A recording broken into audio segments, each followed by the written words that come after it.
তো দেখো বন্ধুরা, আজ ছিল আমার ছেলের জন্মদিন। আর সবাই মিলে প্ল্যান করেছিল আজকে রাত্রিরে 12টার সময় আসবে আমার বাড়িতে। তো এইভাবে আসবে কেক নিয়ে হাতে করে।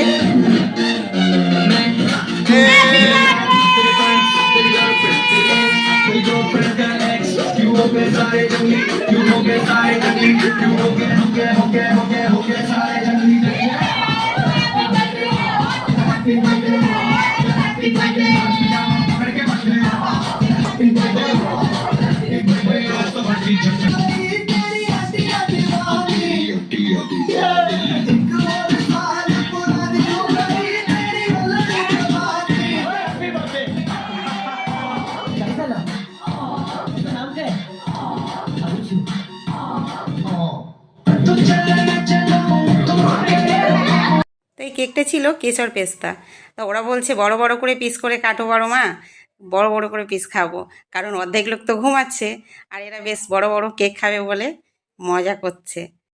রাত 12টায় এত ওরা মজা করছে, বড় বড় থালা গ্লাস ঘটি বের করে আনছে, বলে আমাকে এতে কেক দাও। ও বলছে আমাকে